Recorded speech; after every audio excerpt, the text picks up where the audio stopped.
భగవాన్ రమణులు ఒక తెల్లటి గోచి మాత్రమే పెట్టుకునేవారు.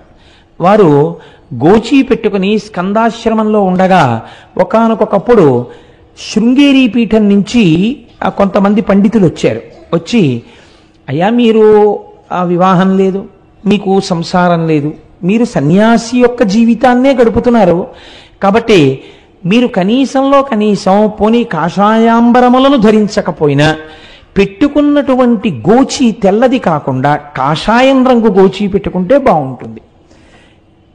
అందుకే జ్ఞానముతో నిండినటువంటి వారు కాబట్టే సన్యాసి శరీరాన్ని విడిచిపెడితే ఇక దహనం చేయరు. అది జ్ఞానాగ్నితో కూడిన శరీరం కాబట్టి భూస్థాపితం చేస్తారు. కాబట్టి ఇప్పుడు మీరు కాషాయముతో ఉన్న గోచి పెట్టుకోండి అని అడిగారు. అడిగితే భగవాన్ నవ్వి అన్నారు, అలా కాదు, ఈ అరుణాచలం కొండకి 3 యోజనముల వరకు ఏ దీక్షకు సంబంధించిన నియమము లేదు, కాబట్టి తెల్లటి గోచి పెట్టుకున్నా దోషం లేదు అన్నారు. అంటే వాళ్ళన్నారు, మీరు అలా కాదు, కొంచెం ఆలోచించండి, మీరు నడుపుతున్న జీవితానికి తెల్లటి గోచి పెట్టుకోవడం అంత బాగులేదు, కాషాయం గోచి పెట్టుకుంటే బాగుంటుంది అని వారు భోజనానికి కిందకి దిగి వెళ్ళిపోయారు. ఎక్కడ నుంచి వచ్చాడో ఒక పరమ వృద్ధుడు ఒక ఆయన ఒక పుస్తకాల మూట మోసుకొచ్చాడు, రమణుల దగ్గర పెట్టాడు. నేను ఇప్పుడే స్నానం చేసి వస్తాను, ఈ పుస్తకాల మూట చూస్తుండు అని చెప్పి వెళ్ళిపోయాడు.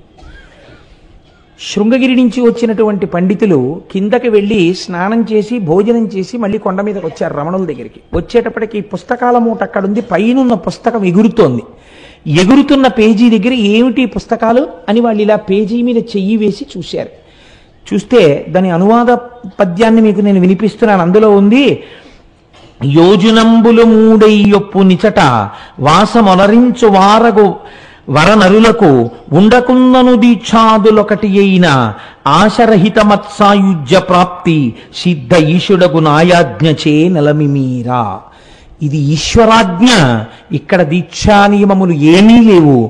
ఇక్కడ కొండకి 3 యోజనముల పరిధిలో ఎటువంటి దీక్షలో లేకపోయినా ఈ కొండ యొక్క అగ్ని ప్రసరణము చేత వారు మోక్షమునకు అధికారులగుచున్నారు. కాబట్టి వాళ్ళది చూసి తెల్లబోయి, ఇప్పటికిప్పుడు ఈ పుస్తకం ఎక్కడి నుంచి వచ్చిందంటే రమణులు అన్నారు, ఏమో ఎవరో వృద్ధులు తెచ్చి అక్కడ పెట్టారు, వారు మీలాగే స్నానం చేసి వస్తానని వెళ్ళారన్నారు.